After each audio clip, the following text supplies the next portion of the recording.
तो hello friends, आप सभी का स्वागत है हमारे यूट्यूब चैनल शिक्षाविद सौरभ में। आशा करते हैं आप मस्त होंगे और स्वस्थ भी होंगे। तो चलिए चलते हैं हम अपने टॉपिक की ओर। आज हमारा टॉपिक है एमएससी मैथमेटिक्स। तो जैसा आप कमेंट कर रहे थे कि सर एमएससी मैथमेटिक्स पे फुल डिटेल्स के साथ वीडियो बनाइए, तो आज हम फुल डिटेल्स के साथ ही आए। आप शुरू से लेकर लास्ट तक देखें, तभी आपको पूरी चीज़ें समझ में आएगी। चलिए चलते हैं हम अपने टॉपिक की ओर। तो हमारा टॉपिक क्या है? एमएससी मैथमेटिक्स या अप्लाइड मैथमेटिक्स, दोनों का एक ही साथ है, ध्यान रखिएगा। पहले हम जानते हैं सीट्स के कि यहाँ एमएससी मैथमेटिक्स में या अप्लाइड मैथमेटिक्स में कितने सीट्स हैं, क्योंकि जब तक आप सीट्स नहीं जान पाएंगे तो फिर आपके मन में एक दुविधा रहेगी कि सर जनरल कैटेगरी में कितने सीट्स है, ओबीसी कैटेगरी में कितने सीट्स या टोटल सीट्स कितने हैं। तो प्लीज़ हम चलिए जानते हैं सीट्स के बारे में। तो टोटल सीट 75 सीट्स है। कितना? टोटल 75 सीट्स है। जनरल के लिए 30 सीट्स है, एससी के लिए 11 सीट्स है, और एसटी के लिए 6 सीट्स है, ओबीसी के लिए 20 है, ईडब्ल्यूएस के लिए 8 है, और पीएच कैंडिडेट के लिए 3 सीट्स है, डीपी के लिए 3 सीट्स है। ध्यान रखिएगा, जो 75 सीट्स है ईडब्ल्यूएस तक ही है। ये जो पीएच 3 और डीपी कोटा 3, ये 3 + 3 6 हो जाएगा, और 75 + 6 दोनों अलग अलग है। मीन्स ये 75 अलग है, एक तरह से कह सकते हैं 75 + 6 है। हाँ, तो 75 इसलिए मैं इधर गैप रखा हूँ, 75 सीट्स यहाँ तक है और 6 सीट्स अलग है। तो हाँ, एक बात और यहाँ जोड़ना चाहूँगा। मान लेते हैं आप ओबीसी कैटेगरी में आते हैं और आप ओबीसी मान लेते हैं आप ओबीसी कैटेगरी में आते हैं और आपका मार्क्स आ गया, मीन्स आपका रैंक आ गया 30 के बीच आ गया, मीन्स टॉप 30 में आ गया, तो आपका एडमिशन जनरल से हो जाएगा और ओबीसी वाला सीट खाली रह जाएगा। सेम कैटेगरी है। आप मान लेते ईडब्ल्यूएस कैटेगरी से आते हैं, आप टॉप 30 में आ गए, आपका रैंक आ गया टॉप 30 में, तो आपका एडमिशन जनरल से हो जाएगा और ईडब्ल्यूएस वाला आपका सीट खाली रह जाएगा। तो ध्यान रखिएगा। अब हम चलते हैं एलिजिबिलिटी की ओर। कहीं भी आप एडमिशन लेना चाहते हैं या किसी भी जॉब में जाना चाहते हैं, उसके लिए एलिजिबिलिटी तय होती है। मान लेते हैं आप बैंकिंग का फॉर्म भरते हैं तो ग्रेजुएशन होना चाहिए, यूपीएससी का फॉर्म भरते हैं तो आपको ग्रेजुएशन होना चाहिए, नेट का फॉर्म भरते हैं तो आपको मास्टर्स होना चाहिए। इस तरह से पासिंग भी रहता। आजकल तो मास्टर में लोग भर देते हैं फॉर्म, सेकेंड सेमेस्टर से या थर्ड सेमेस्टर से लोग भरना चालू कर देते हैं। तो उसलिए कुछ क्राइटेरिया होता। तो एसयू में भी एडमिशन्स के लिए आपके कुछ क्राइटेरिया हैं। एमएससी मैथमेटिक्स के लिए, अप्लाइड मैथमेटिक्स के लिए क्या है? Bachelors degree with A minimum 60% marks in aggregate of optional subjects with mathematics statics one of the subjects. कहने का मतलब हुआ कि आप ग्रेजुएशन में यानी बैचलर्स डिग्री में 60% मार्क्स लाए होंगे और उसमें एक सब्जेक्ट्स के रूप में स्टैटिक्स और मैथमेटिक्स जरूर होना चाहिए। ऐसा नहीं कि आप ग्रेजुएशन किसी भी सब्जेक्ट से किए हैं, उसमें ना मैथमेटिक्स आपका एक सब्जेक्ट के रूप में ना स्टैटिक्स है, तो बिल्कुल आप एलिजिबल नहीं है। तो इन्होंने साफ बोल रखा कि आपके बैचलर्स डिग्री में 60% मार्क्स होना चाहिए और उसके साथ आपके एक सब्जेक्ट के रूप में मैथमेटिक्स और स्टैटिक्स होना चाहिए। दूसरा, अगर ये आपके पास नहीं है तो दूसरा आप क्या करें? और दूसरा है कि with at least 55% marks for those students who have done BA या BSc honours course in maths and statics. अगर आप मैथमेटिक्स ऑनर्स या अप्लाइड मैथमेटिक्स ऑनर्स में 50% मार्क्स आपके बैचलर्स में आ रहा है तो बिल्कुल आप एलिजिबल हैं, फॉर्म भर सकते हैं, कोई प्रॉब्लम नहीं है। अब हम चलते हैं कटअप कितना जाता है। तो सबसे पहले मैं क्लियर कर देना चाहता हूँ कि यूनिवर्सिटी ऑफ हैदराबाद को भी अपना ऑफिशियल कटअप रिलीज नहीं करता है। जैसा आप सुने होंगे तो अच्छी बात है, नहीं सुने होंगे तो जान लीजिए। यूनिवर्सिटी ऑफ हैदराबाद अपना कोई भी ऑफिशियल कटअप रिलीज नहीं करता है। ये ऑफलाइन काउंसलिंग होता है। जो बच्चे काउंसलिंग के लिए आते हैं उन्हीं का एडमिशन होता है, जो काउंसलिंग के लिए नहीं आते उनका एडमिशन नहीं होता। मान लेते हैं आप टॉप 50 में आ गए आप, उसके बाद भी आप घर बैठे हैं, मान लेते रैंक 1 ही आपका, अगर आप नहीं आए तो आपका एडमिशन नहीं होगा। मान लेते हैं टोटल 75 सीट्स है मैथमेटिक्स में और टोटल बच्चे आ गए हैं 75, तो 75 का 75 एडमिशन हो जाएगा। समझ रहे हैं बात को? मान लेते हैं टोटल सीट 75, ऊपर के 2 बच्चे नहीं आए और लास्ट के 2 बच्चे आ गए, टोटल स्टूडेंट 75 ही पूरा रहा तो भी उनका एडमिशन हो जाएगा। मीन्स फ़र्क नहीं पड़ता आपका रैंक लास्ट में हो या फर्स्ट में हो, जो बच्चे काउंसलिंग के लिए आएंगे अगर उतने बच्चे मतलब जितने सीट से उतने बच्चे पूरे हैं तो उनका एडमिशन हो जाएगा। सिंपल बात है। तो ऑफिशियल कोई कटअप रिलीज नहीं होता, फिर भी मैं एक अनुमान के तौर पर पिछले ईयर्स के बच्चे जो एडमिशन्स लिए हैं उनके कितने मार्क्स थे, कितना एडमिशन्स हुआ है, चलिए हम देख लेते हैं। तो पहले मैं बता दिया को university of Hyderabad official cut off release नहीं करता, ऑफलाइन काउंसलिंग होता है। अगर आप जनरल कैटेगरी से आते हैं तो 150 के आसपास आपके मार्क्स आ रहे हैं तो बिल्कुल आप कन्फर्म समझिए 99%। ओबीसी आप हैं तो 145 के आसपास है, तब बिल्कुल सेफ स्कोर है। अगर एसटी कैटेगरी से तो 135 सेफ स्कोर में, अगर एसटी कैटेगरी से हैं तो 130 मार्क्स सेफ स्कोर में है, अगर पीडब्ल्यूडी से हैं तो 100 मार्क्स सेफ स्कोर है। बाकी 10 नंबर बढ़ भी सकता है, घट भी सकता है। मैं पहले ही बता दिया हूँ कि डिपेंड करता है कि काउंसलिंग के लिए कितने बच्चे एडमिशन के लिए आते हैं। काउंसलिंग के लिए बच्चे नहीं आएंगे तो ऑलरेडी कटअप कम जाएगा, काउंसलिंग के लिए बच्चे ज़्यादा आएंगे तो कटअप थोड़ा हाई चला जाएगा। डिपेंड करता है काउंसलिंग में कितने बच्चे आते हैं। चलिए हम चलते हैं काउंसलिंग पर। जैसा मैंने बता दिया काउंसलिंग आपको ऑफलाइन होगा, आपको कैंपस आकर काउंसलिंग कराना पड़ेगा। हॉस्टल आपको 100% मिलेगा। जितने बच्चे के एडमिशन्स होंगे, चाहे लास्ट रैंक वाले हों फर्स्ट रैंक वाले हों, सभी को हॉस्टल मिलेगा 100%। फिर हॉस्टल कब मिलेगा? एडमिशन टाइम में ही आपको हॉस्टल मिलेगा। ऐसा नहीं दूसरी यूनिवर्सिटी की तरह आपको बहुत टाइम लगेगा, ऐसा बिल्कुल भी नहीं है। जब आपका एडमिशन हो जाएगा सेम टाइम सेम दिन आपको हॉस्टल मिलेगा। अब चाहते हैं फ़ी स्ट्रक्चर्स पे। हमारा फ़ी स्ट्रक्चर्स क्या है? किसी भी स्टूडेंट्स के लिए आने से पहले उनके मन में क्वेश्चन आता है कि सर हम वहाँ जाने के लिए अफोर्डेबल हैं कि नहीं। तो चलिए फ़ी स्ट्रक्चर जान लीजिए कि आप एफर्ड कर पाएंगे कि नहीं कर पाएंगे। मीन्स बहुत सस्ता है comparison to other central university, फिर भी आप देख लीजिए ये। और एक बात, हाँ, फ़ी स्ट्रक्चर जो मैं बता रहा हूँ पिछले ईयर की बेसिस पे बता रहा हूँ। इस हर साल 100 रुपया बढ़ ही जाता है, 100 या कुछ रुपया बांट के चलते हैं बढ़ जाता है। तो मैं पिछले ईयर की बेसिस पे बता रहा हूँ।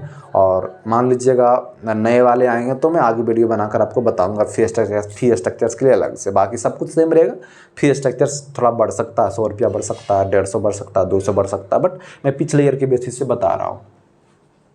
हाँ, तो एडमिशन टाइम आपको कितना पैसा देना पड़ेगा?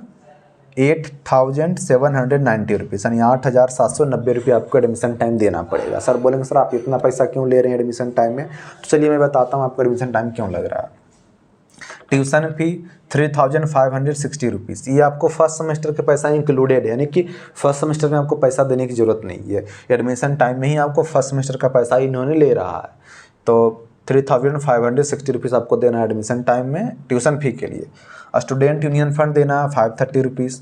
स्टूडेंट वेलफेयर फंड आपको लेगा 240। मेडिकल फ़ी आपको लेगा 2120 और डिपॉजिट रिफंडेबल आपको लेगा 2340। या स्टूडेंट यूनियन फंड हो गया, स्टूडेंट वेलफेयर फंड हो गया और मेडिकल फ़ी हो गया। ये जो मैं स्टार लगा दे रहा हूँ यहाँ, ये तीनों आपको ईयरली पेमेंट करना, यानी कि हर साल आपको पेमेंट करना है। कौन कौन? Student union fund, student welfare fund और मेडिकल फ़ी आपको हर साल पेमेंट करना है। और जो डिपॉजिट रिफंडेबल है ये आपको जब आप एडमिशन से यहाँ से कैंसिल करा कर जाएंगे, आपके कोर्स पूरे हो जाएंगे तो आपके रिटर्न कर दिया जाता है। बाकी रिटर्न होता है नहीं होता मुझे नहीं पता, लेकिन नियम तो ऐसा ही है। और टोटल आपको एडमिशन टाइम देना पड़ेगा 8,790 रुपीज़। ये फर्स्ट सेमेस्टर की बात है, एडमिशन टाइम में आपको इतना देना पड़ेगा। तो कब है? जुलाई सेशन में। क्या आपका एडमिशन कब होता है? जुलाई सेशन में। फिर आपका सेमेस्टर 6 महीना होता है तो फिर जनवरी में आपको देना पड़ेगा। जनवरी में आपको सेकंड सेमेस्टर आ जाएगा तो 3,560 रुपीज़ देना पड़ेगा। इसमें student union fund, student welfare fund, medical fee refundable कुछ नहीं, इसमें सब जीरो है। ओनली आपको सेकंड सेमेस्टर में आपको देना पड़ेगा 3,560 देना पड़ेगा। फिर थर्ड सेमेस्टर में है, फिर थर्ड सेमेस्टर में फिर इतना क्यों जुड़ गया? थर्ड सेमेस्टर में आपको कितना देना पड़ेगा? 6,450, यानी कि 6,450 देना पड़ेगा। तो फिर बोलेंगे सर फिर भी क्यों बढ़ गया? तो मैं आपको यहाँ ही बता दिया हूँ कि हर साल आपको 3 पेमेंट करना पड़ेगा। कौन कौन? Student union fund, student welfare fund और मेडिकल फी। इसलिए यहाँ स्टूडेंट यूनियन फंड जुड़ गया 530, स्टूडेंट वेलफेयर फंड जुड़ गया 240, मेडिकल फी जुड़ गया 2120 जुड़ गया। और रिफंडेबल तो एक ही बार लगेगा एडमिशन टाइम में, इसलिए आपको फिर थर्ड सेमेस्टर में देना पड़ेगा 6450। ये कब देंगे आप? जुलाई में देंगे। फिर जनवरी वाला सेशन में यानी फोर्थ सेमेस्टर में आपको कितना देना पड़ेगा? 3,560 देना पड़ेगा। तो मुझे लगता है अब फ़ी के मामले में समझ गए होंगे। और ये आपके पढ़ाई से रिलेटेड फ़ी है। बाकी अब मेस का पैसा आपको अलग से देना पड़ेगा। मेस वाले वीडियो में जाकर आप देख सकते हैं कि मेस में कितना पैसा लगता है और मेस का क्या क्या प्रोसेस है। तो मेस वाला वीडियो में जाकर हमारा देख सकते हैं, उसमें मैंने ऐसे ही करके आपको बताया है कि मेस का कितना पैसा लगेगा। ये आपके पढ़ाई के पैसे हैं। अब हम आते एससी स्टूडेंट जो तेलंगाना से आते हैं उनको कितना फ़ी लगेगा। तो एडमिशन टाइम ही आपको देना पड़ेगा 2,890। ईयरली आपसे लगेगा, यानी साल में आपको एक ही बार देना है। आपको ये सब सेमेस्टर नहीं देना, झंझट में नहीं पड़ना। आपको कितना देना है साल में, आपको इतना देना 2890। ये 2890 क्या है? Student union fund, student welfare fund और मेडिकल फ़ी, इतना आपको ईयरली देना है SC ST तेलंगाना वाले के लिए, और कोई फ़ी आपको नहीं देना। फिर PH कैंडिडेट के लिए क्या देना है? PH कैंडिडेट के लिए एडमिशन टाइम कितना देना है? 5230, यानी कि 5230 रुपीज़ आपको देना। क्यों देना है और क्यों ले रहे हैं और कैसे ले रहे हैं? स्टूडेंट यूनियन फंड 530 है, स्टूडेंट वेलफेयर फंड 240 है, मेडिकल फ़ी 2120 है, डिपॉजिट रिफंडेबल 2340 है। टोटल इतना हो गया आप ऐड करेंगे तो। उसके बाद एडमिशन टाइम आपको 5230 लगेगा। फिर एडमिशन्स के बाद आपको ईयरली कितना देना पड़ेगा? 2890 देना पड़ेगा। इसमें डिपॉजिट रिफंडेबल है, उस एक ही बार बस एडमिशन टाइम में ही लगता है, बाकी आपको हर साल कितना देना पड़ेगा? 2890। और SC ST का फी, PH कैंडिडेट का फी सेम है, बस इसमें डिपॉजिट रिफंडेबल एडमिशन टाइम ही देना पड़ता है। तो मुझे लगता है आप फ़ी के स्ट्रक्चर्स पूरी तरह से समझ चुके होंगे, और आपके मन में जितने भी डाउट्स मुझे लगता है मैंने क्लियर कर दिया है।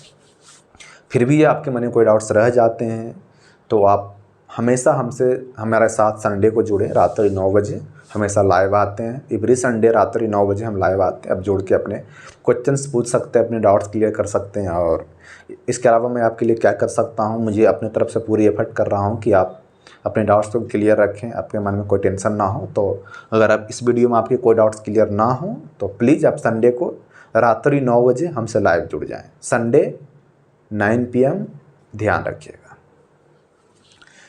अब हम चलते हैं पेड काउंसलिंग की ओर। तो बोलेंगे सर पेड काउंसलिंग क्या है? तो पेड काउंसलिंग ये है कि अब मान लेते हैं आप एडमिशन से रिलेटेड, काउंसलिंग से रिलेटेड, या कोई भी आपके मन में डाउट्स आ रहे हैं, किसी भी प्रकार के, गर्ल्स हैं बॉयज़ हैं, जो अनेक प्रकार के स्टूडेंट्स के मन में डाउट्स आते हैं, तो चाहते हैं कि आप हमसे कॉन्टैक्ट नंबर से जुड़ें, व्हाट्सअप नंबर से जुड़ें। 24 आवर आप कॉल कर सकते हैं, 24 आवर व्हाट्सअप कर सकते हैं। काउंसलिंग में मैं आपको मदद करूं, एडमिशन में मैं आपको हेल्प करूं, हॉस्टल अलॉटमेंट में आपको मदद करूं, या जो भी एडमिशन्स के बाद भी बहुत सारी दिक्कतें होती हैं वही मैं आपको मदद करूं। तो प्लीज़ उसके लिए आपको पेड काउंसलिंग लेना पड़ेगा। तो भी मैं आपसे डेली 24 आवर जुड़ सकता हूँ, कॉल के माध्यम से भी, व्हाट्सअप के माध्यम से भी, टेलीग्राम के माध्यम से भी, इंस्टाग्राम के माध्यम से भी, जो भी हो। तो पेड काउंसलिंग से आप जुड़ सकते हैं। तो पेड काउंसलिंग के लिए कितना फ़ी है? अगर आप जनरल और EWS का स्टूडेंट्स हैं तो आपको 250 पे करना पड़ेगा। अगर आप OBC SC ST PWD category के स्टूडेंट हैं तो आपको 200 पेमेंट करना पड़ेगा। और कैसे पेमेंट करना है मैं आपको बताऊंगा। पहले क्या क्या फैसिलिटीज़ मिल रहा है आपको बता दें। कॉन्टैक्ट नंबर मिल जाएगा, व्हाट्सअप नंबर मिल जाएगा, 24 आवर कर सकते हैं। काउंसलिंग टाइम में आपको जहाँ पे आपके काउंसलिंग हुआ वहाँ मैं आपके साथ प्रेजेंट रहूँगा, आपके साथ खड़ा रहूँगा, कोई भी प्रॉब्लम नहीं होगी। एडमिशन टाइम में आपको पूरी तरह से हेल्प करूँगा, हॉस्टल में भी आपको पूरी तरह से हेल्प करूँगा, और हॉस्टल के एडमिशन के बाद भी जितने भी प्रकार के आपके डाउट्स होंगे सब हम आपको क्लियर कर देंगे।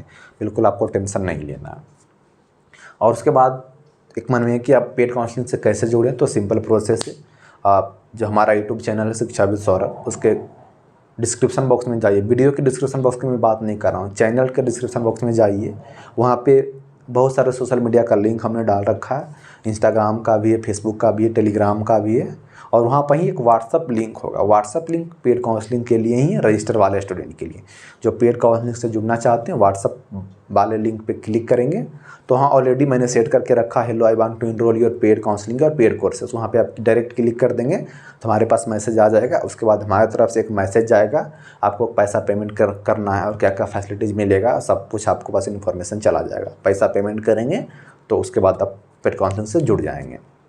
सिंपल प्रोसेस था। और उसके बाद अगर आप पेड काउंसलिंग से नहीं जुड़ना चाहते हैं तो भी कोई दिक्कत नहीं है, आप हमारे सोशल मीडिया फॉलो कर सकते हैं। चैनल के डिस्क्रिप्शन बॉक्स में ही लिंक है, इंस्टाग्राम के भी है, मेरा पर्सनल फेसबुक का है, मेरा पर्सनल इंस्टाग्राम का लिंक है, और शिक्षाविद सौरभ इंस्टाग्राम है उसका भी वहाँ लिंक दिया गया है, तो वहाँ से भी जुड़ सकते हैं। तो आज के लिए इतना ही काफ़ी फ्रेंड्स, फिर मिलते हैं नए टॉपिक में नए वीडियो के साथ। तब तक धन्यवाद, मस्त रहें और स्वस्थ रहें।